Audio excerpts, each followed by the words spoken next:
আচ্ছা বলেন তো শ্রেষ্ঠ ধর্ম কোনটা? এই কথাটা ভুল। শ্রেষ্ঠ ধর্ম কি? আরো জোরে বলেন। কথাটা ভুল। সুপ্রিয় দর্শক মণ্ডলী, আমাদের এই আহলে হাদিস ভাইদের কাজই হচ্ছে শুধুমাত্র সবকিছুতে ভুল খোঁজা। এটা ভুল, ওইটা ভুল, এটাতে এই সমস্যা, ওইটাতে ওই সমস্যা, এটা শিরিক, ওইটা বেদাত, এভাবে সব কিছুতেই তারা একটা না একটা ভুল বা একটা না একটা সমস্যা খুঁজে পেয়েই থাকেন। আসলে মূল বিষয় এটা না। মূল বিষয়টা হচ্ছে একটা সমাজে যদি কোনো একটা বিষয় আগে থেকেই প্রসিদ্ধ অবস্থায় থাকে এবং সেটাতে কোনো সমস্যা যদি না থেকে থাকে, এমতো অবস্থায় আপনি যদি সেখানে আপনার নিজের মন গড়া, আপনার নিজের কোনো একটা বক্তব্য, একটা নীতি ঢুকাইতে চান, তাহলে কিন্তু আপনি চাইলে সেটা পারবেন না। সেটা করার জন্য আপনাকে প্রথমে আগে থেকে যেটা প্রতিষ্ঠিত আছে এবং প্রচলিত আছে সেটাকে ভুল বলতে হবে। ভুল বলার পর এবার আপনি আপনার নিজের মন গড়া ব্যাখ্যা সেখানে দাঁড় করাবেন, দাঁড় করিয়ে বলবেন যে এই ব্যাখ্যা অনুযায়ী এটা ভুল এবং আমার এই বক্তব্য বা আমার এই নীতিটা হচ্ছে সঠিক। তো আমাদের এই আহলে হাদিস বাইরে এর থেকে বেশি কিছু না। ওনারা নিজেদেরকে এই সমাজে হাইলাইট করতে চায়, প্রতিষ্ঠিত করতে চায়, এই জন্য সব কিছুতে ওনারা ভুল খুঁজে পান। যেমন আমাদের ব্রাদার রাহুল সাহেব আজকে ইসলাম সর্বশ্রেষ্ঠ ধর্ম এই কথা বলার মধ্যে ভুল খুঁজে পাইলেন। তো একটা ইন্টারেস্টিং বিষয় হচ্ছে উনি যে এখানে এই কথা বলাটাকে ভুল বলতেছেন এবং এখানে তিনি একটা ব্যাখ্যা অবশ্যই দাঁড় করাবেন যে ব্যাখ্যা অনুযায়ী এটা ভুল। মজার বিষয় হচ্ছে উনি যেই ব্যাখ্যা এখানে দাঁড় করানোর মাধ্যমে এই কথাটাকে ভুল বলবেন, ওনার এই বক্তব্য বা স্টেটমেন্ট ওনাদের আরেকটা বক্তব্যকে ভুল প্রমাণ করবে। খুবই ইন্টারেস্টিং বিষয়। মানে ওনারা সব কিছুতে ভুল খুঁজতে খুঁজতে এমন কিছু নীতি, এমন কিছু কথা ওনারা বলে ফেলতেছেন যেটা ওনাদের এক কথা আরেক কথাকে কেটে দেয়, এক কথা আরেক কথাকে বাতিল করে দেয়। তো আশা করি ভিডিওটা অনেক ইন্টারেস্টিং হবে এবং উনি এখানে যেই ব্যাখ্যা বা যেই স্টেটমেন্ট করবেন এটা অনুযায়ী কীভাবে ওনাদের আরেকটা প্রসিদ্ধ স্টেটমেন্ট বাতিল হয়ে যায় সেটা কিভাবে সম্ভব সেটা আমি প্রমাণ করার চেষ্টা করি। তো ভিডিওটা আমার সাথে সবাই উপভোগ করুন। চলুন ভিডিওটা শুরু করা যাক। শ্রেষ্ঠ ধর্ম কি? আরো জোরে বলেন। কথাটা ভুল। ইসলাম শ্রেষ্ঠ ধর্ম বললে ইসলামকে কিছু কমতি পাওয়া যায়। ইসলাম হচ্ছে একমাত্র ধর্ম, শ্রেষ্ঠ ধর্ম না। শ্রেষ্ঠ জাস্ট একটা গুণ। যখন বলছি ইসলাম শ্রেষ্ঠ ধর্ম, তার মানে গুড, বেটার, বেস্ট, সুপারলেটিভ। মানে অনেকগুলো ধর্ম আছে ভালো, তবে ইসলাম শ্রেষ্ঠ। ভাই তার মানে অন্য ধর্মকে স্বীকার করা হলো কি হলো না? হলো কি হলো না বলেন? এটা হচ্ছে আমাদের অন্য ধর্মকে আপনি অ্যাকসেপ্ট করছেন, প্রাধান্য দিচ্ছেন, আবার গুড বলতেও পাচ্ছেন না। অন্য ধর্ম ভালো, তো ইসলাম সর্বশ্রেষ্ঠ। কিন্তু আল্লাহ সুবহানাহু কোরআনে এই কথা বলেনি। আল্লাহ বলেছেন ইন্নাদ দীনা ইনদাল্লাহিল ইসলাম। আল্লাহর কাছে একমাত্র জীবন ব্যবস্থা বা ধর্ম সেটা হচ্ছে কি? ইসলাম। আল্লাহ অন্য কোন ধর্মকে ধর্ম বিশ্বাস করেনি। কেন? কারণ অন্য ধর্ম এটা মানুষে তৈরি করেছে। কে তৈরি করেছে? মানুষে। তো ওনার কথা অনুযায়ী আমরা বুঝলাম ইসলামকে যদি আমরা সর্বশ্রেষ্ঠ ধর্ম বলি, তার মানে আমরা ইসলামের নিচে আরও অনেকগুলো ধর্মের শ্রেষ্ঠত্বের কথা স্বীকার করে নিচ্ছি। অর্থাৎ ইসলাম সর্বশ্রেষ্ঠ এবং তার নিচে আরও অনেকগুলো ধর্ম আছে যেগুলো ইসলামের মতো সর্বশ্রেষ্ঠ না, বাট শ্রেষ্ঠ, এরকম কিছু একটা বোঝা যাচ্ছে। অর্থাৎ আমরা অন্যান্য ধর্মকে স্বীকৃতি দিয়ে দিচ্ছি। অথচ আল্লাহ তাআলা বলতেছেন ইন্নাদ দীনা ইনদাল্লাহিল ইসলাম। আল্লাহ তাআলার নিকট একমাত্র মনোনীত ধর্ম হচ্ছে ইসলাম। তো ওনার এই দৃষ্টিভঙ্গি বা এই ব্যাখ্যা অনুযায়ী আমরা ইসলামকে সর্বশ্রেষ্ঠ ধর্ম বলতে পারতেছি না, যেহেতু ইসলামকে সর্বশ্রেষ্ঠ ধর্ম বললে আরও অন্যান্য যে ধর্মগুলো আছে সেগুলোকে স্বীকৃতি দেওয়া হয়, সেগুলো সর্বশ্রেষ্ঠ না হোক শ্রেষ্ঠ বা মোটামুটি ভালো এরকম স্বীকার করে নেওয়া হয়। ওকে ফাইন, তার মানে আমরা বুঝতে পারলাম ইসলাম যেহেতু আল্লাহর পক্ষ থেকে একমাত্র মনোনীত ধর্ম এবং অন্য কোনো ধর্মকে আল্লাহ তাআলা যেহেতু অ্যাকসেপ্ট করবেন না, সুতরাং উনি এখানে অন্য কোনো ধর্মকে এখানে অ্যালাউ করতেছেন না। ওগুলো কোনো ধর্মের মধ্যেই পড়ে না। বিষয়টা অনেকটা এরকম।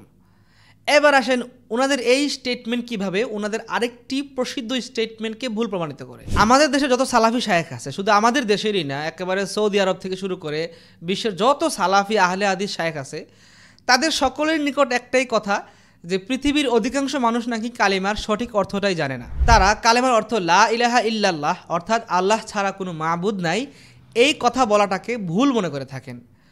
ওনাদের অনেকে শুধু এটাকে ভুলই মনে করেন না, কেউ কেউ একেবারে এটাকে 100% ভুল পর্যন্ত বলে থাকেন, আবার কেউ কেউ এখানের মধ্যে শিরকের গন্ধ পর্যন্ত পেয়ে থাকেন। তো ওনারা এটাকে কীভাবে ভুল বলেন? ওনাদের এখানে ব্যাখ্যাটা হচ্ছে যে পবিত্র কোরআনের মধ্যে আল্লাহ তাআলা তার নিজেকে বলতেছেন আন্নাহু হক, তিনি একমাত্র ইলাহ, আর যত ইলাহ মানুষ বানাইছে এগুলো সব বাতিল।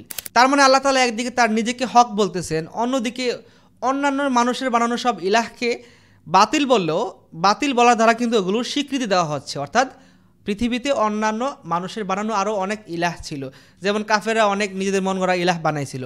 তার মানে কাফেরদের বানানো ইলাহ ছিল যেগুলো বাতিল।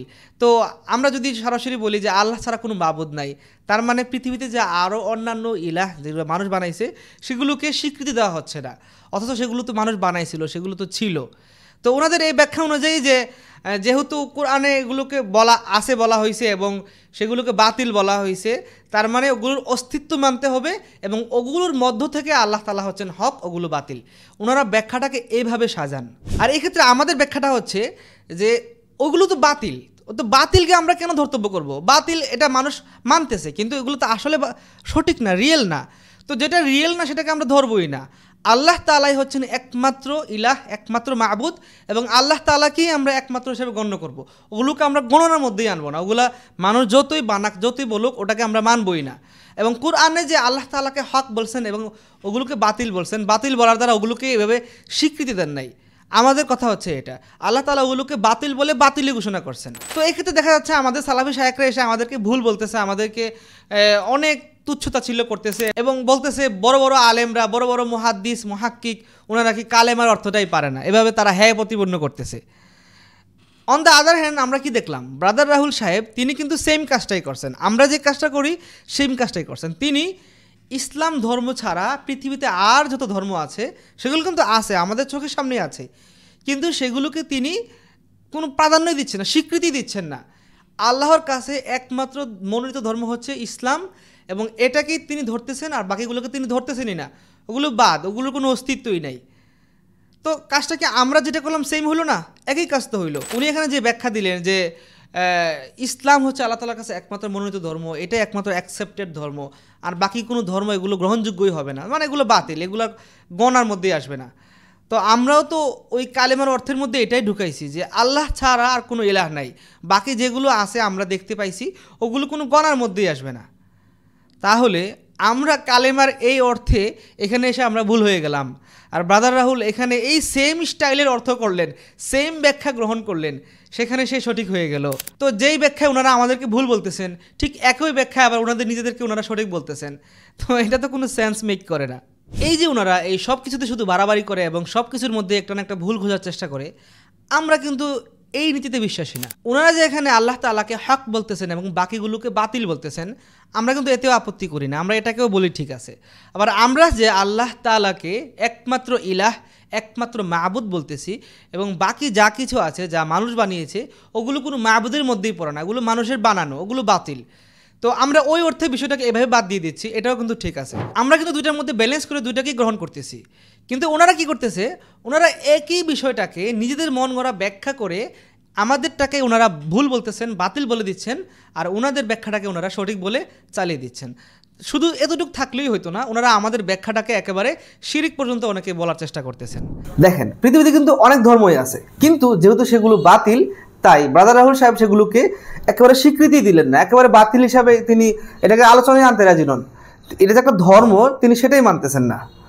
অপরদিকে পৃথিবীতে আমরা দেখতে পাচ্ছি মানুষের বানানো অনেক ইলাহ আছে, কিন্তু যেহেতু সেগুলো বাতিল, তাই আমরা ওইখানে কিন্তু সেগুলোকে এখানে স্বীকৃতি দিচ্ছি না, সেগুলোকে আমরা আলোচনায় আনতেছি না। সেগুলো যে কোনো ইলাহ হইতে পারে সেটার কোনো আমরা এটা মানতেছি না। আমরা বলতেছি একমাত্র আল্লাহ তাআলাই হচ্ছেন ইলাহ, আর বাকিগুলো কোনো ইলাহের মধ্যেই পড়ে না, ওগুলো ইলাহ না। তো ব্রাদার রাহুল সাহেব এই কাজটা করে একেবারে হুবহু সেম কাজ, তিনি এখানে সঠিক হয়ে গেলেন আর আমরা এখানে ভুল হয়ে গেলাম। মানে ওনারা সবসময় সঠিক, ওনারা এদিকেও সঠিক ওইদিকেই সঠিক, আর আমরা হচ্ছে সবসময় ভুল। ওনারা যেটা বলে আমরা যদি হুবহু ওইটাও বলি তারপরেও আমরা ভুল, ওনারা সঠিক। মূলত এসব আসলে কিচ্ছু না, ওই যে প্রথমেই বলছি ওনাদের আসলে ভুল ধরার মানসিকতা বেশি। ওনারা সব কিছুতে ভুল খুঁজে খুঁজে নিজেদেরকে হাইলাইট করতে চায়, নিজেদেরকে প্রতিষ্ঠিত করতে চায়। এই জন্যই প্রথমেই যে কোনো বিষয়ে একটা ভুল ধরে তারপর নিজের একটা ব্যাখ্যা দাঁড় করিয়ে সেটাকে ভুল প্রমাণ করার চেষ্টা করে, চাই বিষয়টা যতই সত্য হয়ে থাক না কেন। তো এখানের বিষয়টা এরকমই হয়েছে, এছাড়া আর কিছু না। তো আশা করি আপনারা ওনাদের এই যে সব কিছুতে বাহাত ঢুকিয়ে দিয়ে তারপরে ভুল প্রমাণ করে নিজেকে সত্য প্রমাণ করার এই অপচেষ্টা, সেটা বুঝতে পেরেছেন। সবাই ভালো থাকবেন। আসসালামু আলাইকুম রহমতুল্লাহ।